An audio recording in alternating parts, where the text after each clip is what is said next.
on YouTube and here tonight on ACIM Gather for A Course in Miracles. We have our dear friend James Twyman, who is just written an incredible book, just published, and most of us have just gotten it today, our copy. So we're just catching up.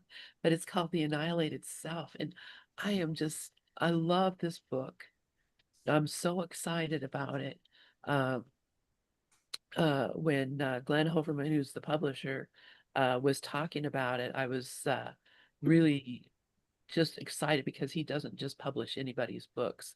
So this was like amazing to me, and so had to get it right away, and it's just so incredible, and I'm so excited about sharing this with us and doing what we will be doing later on, starting next Thursday, a week from Thursday. We'll be doing a deep dive on this same channel on Thursday evenings at 7 p.m. We'll be deep diving into this book. And so I'm really excited about that. Everyone is invited to join us. And I'm going to turn the mic over to you, James Twyman, my friend. Tell us what's going on, my friend. Thank you so much, Lynn, and thanks to all of you. I can feel your dedication. I can feel your love, and that's why I'm here, because I knew that that love and dedication is all we need right now. More than anything, we need to be dedicated to the uncompromising teaching of all of these sources, whether it be A Course in Miracles, Course of Love, and maybe the Annihilated Self. And we have to not only be dedicated, but we have to focus on love because we know that's what God is.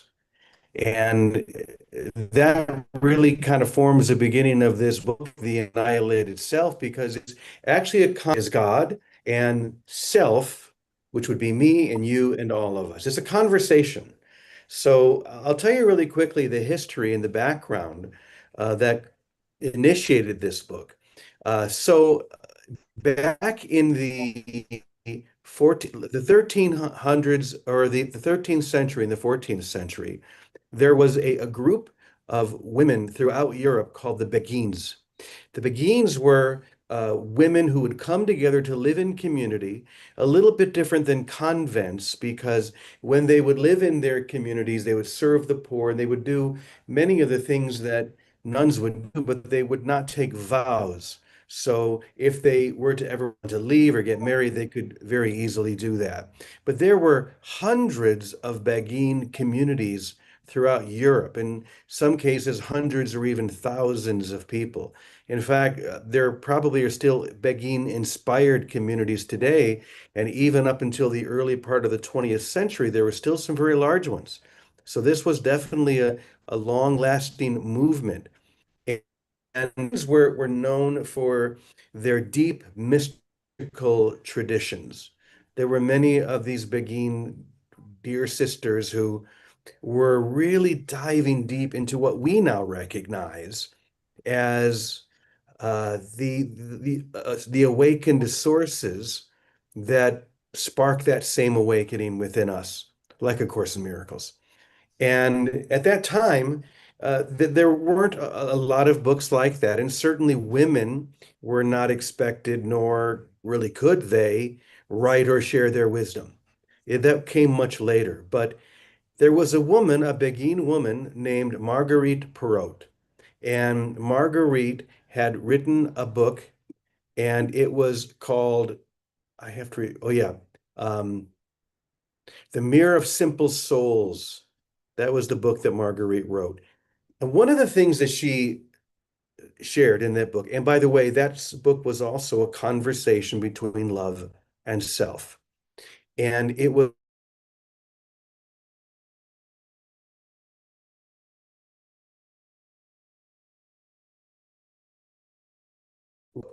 is that when we are fully engaged within that experience, things like doctrines and dogmas and religious practices really do not hold the same meaning that they might have held before. Well, you can imagine in the 13th and 14th century, this was not a very welcomed premise by the authorities, by the church, who had a reason for making people truly believe that without the church, without the doctrines, without the teachings, there was nothing. So to have this woman say, no, it's the experience itself, which is far beyond all of these man-made doctrines. This is what love is calling us to. Well, as the church, unfortunately, at that time was often apt to do, they arrested Marguerite. They tried to burn as many of the books that they could. Only a few survived. And they held her in prison for 2 years, tortured her, trying to get her to recant her message in the book. Well, you can imagine once someone, any of us, has been illumined by the fire of love, then there's no human or earthly fire that can really touch us. And this is what Marguerite felt. She refused to recant what she said. And after 2 years of this, she was finally beheaded in 1310 in Paris. So at that point, they thought they had quenched this fire, but there were still a few copies of the Mirror of Simple Souls that remained, and they were hidden and they were found much later in the 19th century, and it began to come out again. Well, I heard about this and I went and got myself a copy of Marguerite's book, and it was as if it awoke something within me. It stirred something deep within, that love. And I just decided to continue to read very, very slowly, very meditatively, to to allow myself to enter into that same experience or conversation with love or God. Now, before I go further, let me say this, and I have a feeling that this is what Marguerite's experience was as well. When we do enter into the actual experience, God falls away. In other words, an idea or a concept of something outside of us, a a deity, a personage of the divine, that we, at maybe one state of our spiritual growth, we may use to some benefit, but at some point, all of these images have to fall away, just like the image of ourselves has to fall away. That's what annihilation is. So many of us, when we were children, may have started off with very much of a Santa Claus God, the old white man in the sky writing down our sins. And we graduated through that. We were to lay that aside. But now we're coming to the point as we enter more and more into the actual experience or into that conversation between love and self, where all ideas of God fall away. Just like that beautiful paragraph in Lesson 189 in A Course in Miracles. Simply do this. And it asks us to lay aside this course, lay aside every idea you've ever had about anything, and come with wholly empty hands unto God. And when we do that, love is activated, which we'll say is the true experience of God or the divine. This is what Marguerite began to experience, and this is why she was so resolute and was unable to save her own life by recanting what she wrote. So here we are centuries later, and as I'm reading this beautiful book, The Mirror of Simple Souls, I began to hear my own internal conversation. I began to feel, I think maybe feel would be a better word. There was a feeling of a conversation with love. So I just began to write it all down. I was on my computer and I would just enter into that space and I would enter into that conversation and I would write from my thoughts and my perspective. I would write then what I felt love's response was. And I know myself that when I dive into a book project, what I always need to do is I need to get as much momentum as possible. After 26 books, and there are probably another five or so that I wrote and either never finished or didn't get published, but I realized that if I am going to finish it, I need momentum. So I remember sitting there for a couple of weeks, day after day, hour after hour, just recording this conversation. And it was effortless. And that's how we know when there's no effort involved. In other words, when there's no me involved, only thee. Only when we're enveloped within that profound energy of love. And a couple of weeks later, the conversation felt as if it was complete. And, I had decided that I wasn't going to write any more books. I felt I had written plenty. There was no need to continue to write more unless there was something very organic that awakened within me. And when this happened, I felt that that was it. In fact, I felt very strongly that this was the culmination of everything I'd ever written or shared. So I was at that point just really meeting Glenn and Rodrigo and everyone from Take Heart Publishing, who does A Course of Love. And I said, let me share something with you. Let me send you something that I've been crafting. It's better than saying working on, because there was no work involved. It was more of just allowing or crafting this message. And I sent it to them, and they felt as strongly as I did that this was something that was really essential. This was a conversation for each and every single one of us. That conversation between love and our self, the idea, the identity that we claim. And now that the book has been out, it was the number one new release book on Amazon last week. So, and the reviews have been really just wonderful to read, because what it shows me is that people are really feeling and experiencing this. And so when Lynn through Vicky said, it would be lovely to have me come on here and share a little bit, I thought, yes, I would love to. So here we are. And by the way, just so you know, I'm here at Namaste Village in Ajijic, Mexico, right outside Guadalajara. You may or may not know about a Namaste Village. It's a spiritual community I founded 8 years ago. We started off with 11 tiny apartments. Within 2.5 years, we had 40 houses or apartments. Now I think there's 45. And it's just a radiant, vibrant community who is really putting all of this to life. So, Lynn, where Yeah. would you like to go from here? Oh my gosh, thank you so much, James. That's what an incredible story that is. And it's interesting. Lynn Castaldo is here in the room too. She's reading your other newer book. I don't know, maybe I Love You, is on Pal Talk on every Monday. And Oh, so really? How wonderful.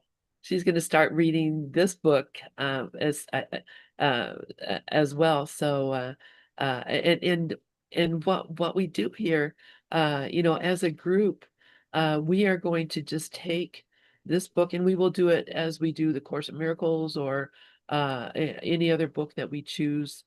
We do a lot of Joel Goldsmith and different spiritual books, but we take them and we go deep contemplatively into the the the work itself. So we read the words and we contemplate, what is this, what's my experience with this? And so it's a great group. We're going to be starting that on Thursday evenings at 7 p.m. Eastern. And I would encourage anyone to join us if they would like to.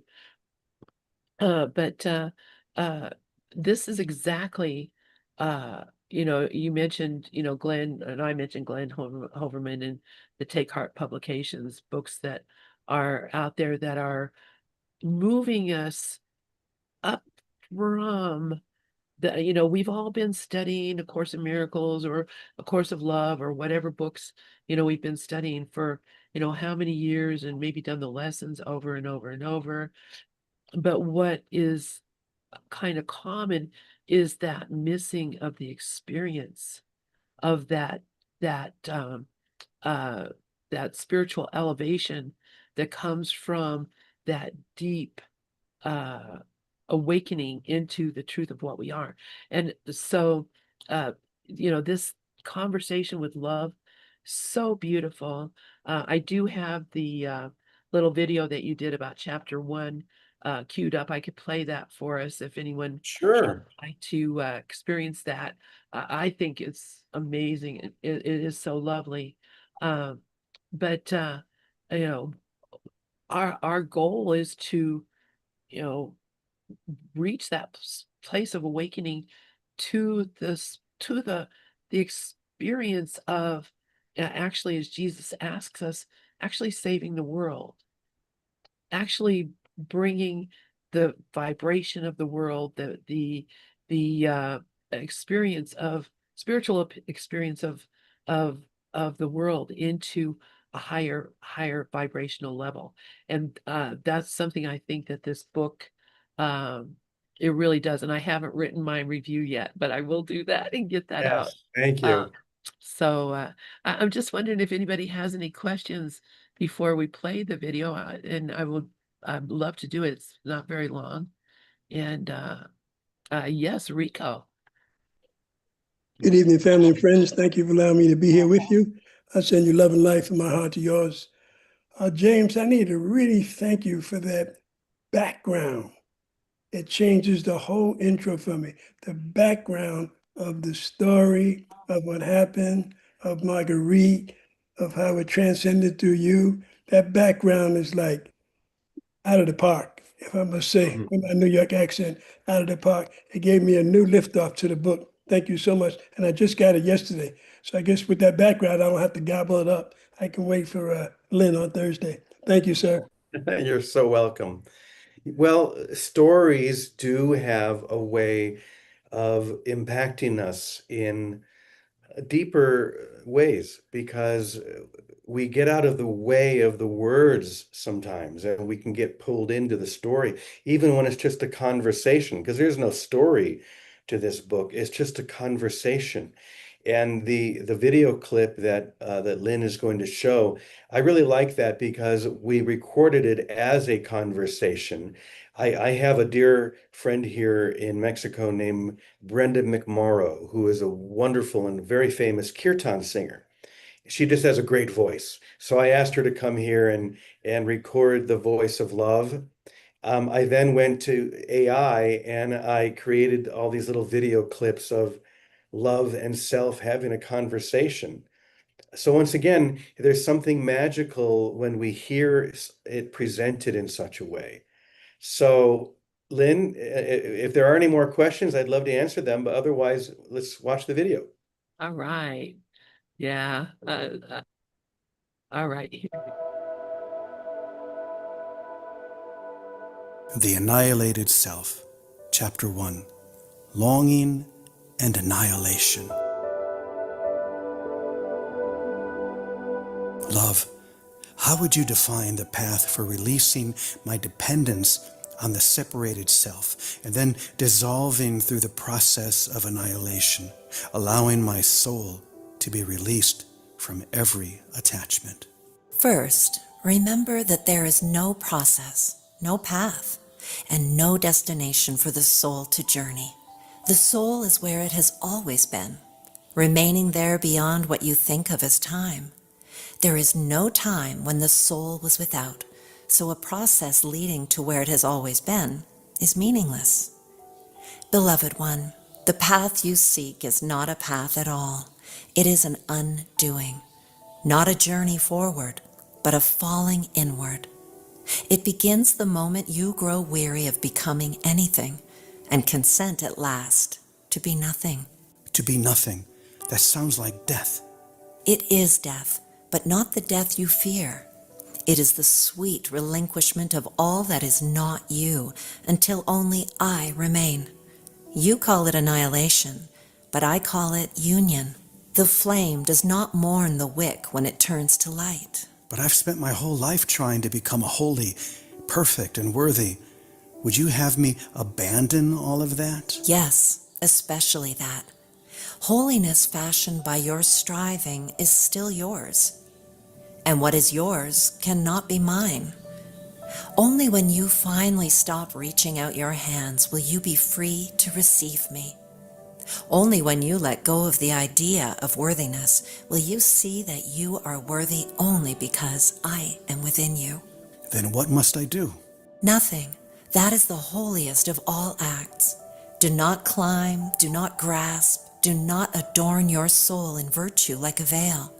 Be still, be bare, consent to be seen by me as I see you, without effort, without defense, without name. But if I surrender everything, what remains? Only me, only love, and I am not other than you. I am what you are beneath the illusory self. In our union, the singer vanishes and only the song remains. The drop falls into the ocean and becomes the ocean.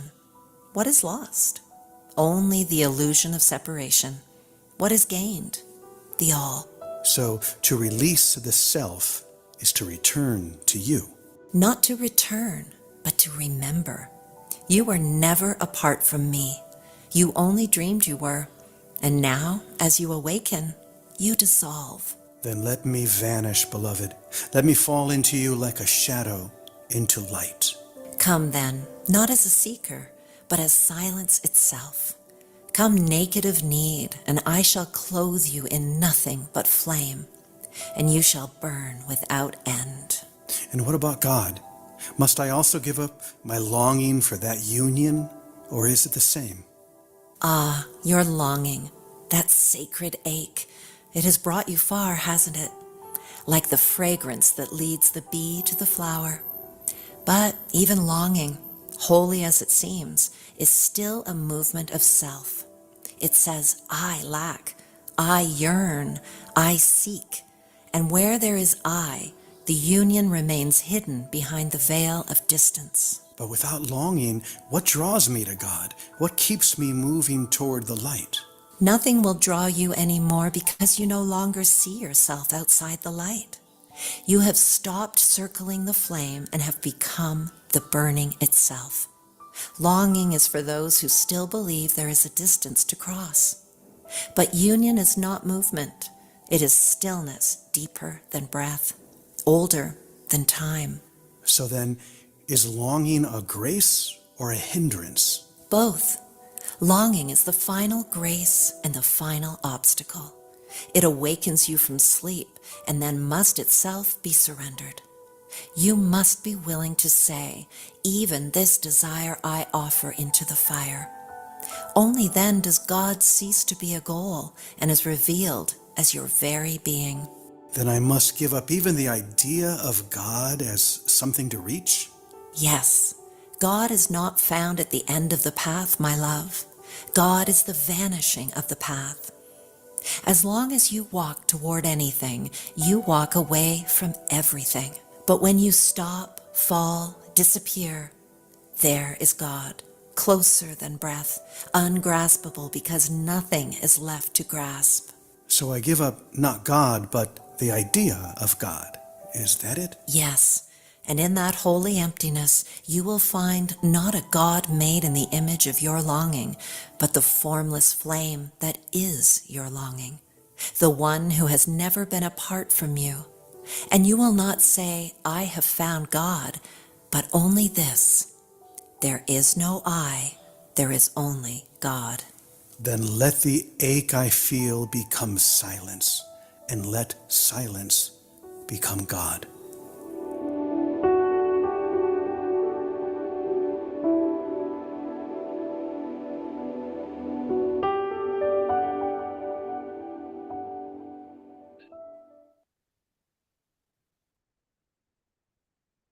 Thank you.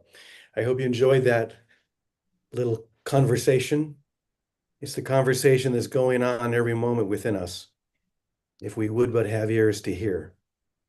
And that's all we're really trying to teach, is to open and to hear that voice, that still quiet voice.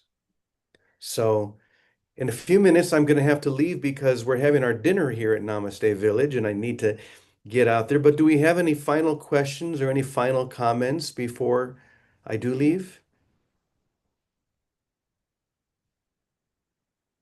Yeah, Yes, well, Brooklyn.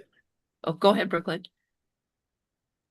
Namaste, mighty companions. Thank you, Brother James. I have one question. I've been reading, and I got up to the reason, And reason seems more like ego. Mhm. Would that be it? Yes. Yeah, Okay. reason's the part of us that thinks it's got it all figured out, or Hmm. thinks that it can be figured out. Whereas love is trying to say to us, you can't figure this out, but it has figured you out a long time ago. You're not going to be able to get this, but it got you. So every once in a while in the book, the character of reason pops in. This was something that I also adopted from the original book uh, from the 13th century, was reason popping in. And isn't that true with each one of us? Reason is always popping in and trying to get us to hold back. Don't go all the way, just go part of the way. Mhm. But we all know now that the only way is the whole way. And so that's why reason has to be kind of pushed to the side. Thank you. Thank you. You're welcome. Definitely. Anybody else have anything? Trying to get get the link. Of course, I've Yes, posted. Rafi. Go Yeah, ahead. I just had another experience of realization that I am no thing. And there's no way to describe that, but it's happened 3 or 4 times within the last week or so, where I get to that point where I am not, there is no thing here. It's all, I mean, there's still awareness, but there is no separate this. And then, as you said, the reason comes in and tries to deal with that. But for the time that before that happens, there is the nothingness. And I'm, like I said, this is about the fourth time it's happened in the last week or so, and it's starting to become, well, it's normal. Is the word that comes up. Thank you. Hmm. Thank you. That reminds me of one of my favorite lines from that first chapter that we just heard, which is when we walk toward anything, we walk away from everything. If we fix our attention upon anything that's separate from the everything, we're actually going in the direction that is the world of illusions. But if we just relax and realize we never left home, we never left heaven, we're right here, right now, then the experience of that everything overwhelms the illusion, and we find ourselves where we have always been, in the heart of love itself. Rico, I see you have your hand up. Yes, sir. My evening won't be complete unless I say unto you, Mr. James, thank you, thank you, thank you. Oh, you're welcome, brother. And thanks to all of you. It's so good to see you. I haven't been on Gather for a while, and it's always lovely to feel your commitment. And hopefully if you don't have the book already, go check it out and do write a review. These reviews on Amazon really help other people to become aware of important books. And I really think this conversation is so essential in the awakening that is happening everywhere. So Lynn, thank you so much for inviting me. It's been such a pleasure to join with all of you. It's so good to see you, James, and thank you for so graciously and so quickly saying yes, you would come. I love it. And I did post the link in the chat for the book on Amazon. So I of course I got it on Kindle because that's how I read everything these days. But you know, if you want the physical book, it's really a pretty book. It's very, very lovely. The cover art and everything is really cool. So thank you so much, James. And I love you, my brother. I It's good love to all of see you. you. Thanks so much. Much love, and I hope to see you all again soon. Namaste. Absolutely. All right. Bye-bye. Good night, everybody. Thank you for coming. And we'll see you all tomorrow on ACIM Gather for a Course in Miracles. You can always come in here and check out our programs. If you don't know our schedule, it's on acimgather.us. And you can join us. Not us. There we go. acimgather.us. Oh, if I put an R in there, it would really work. Otherwise, it would be something else. Uh, and you can see the schedule for all of our programs and join us. All right, you guys, I love you all. Thanks Love for us. Big Bye. hugs. Big hugs. big Lynn, hug. I will be there tomorrow at 8:30. You will. 9:30, I meant. You will. Yes. Yeah. I'm All right. here tomorrow. Okay, so I'll be there then. Okay. Very All right, good. everybody. Thank you. Love you That was guys. great, Lynn. Much Thank I love. didn't Thank even you. realize he was coming on, but I think he's wonderful. Yeah, I love them. All right, you guys. Happy Thanksgiving, everybody. Happy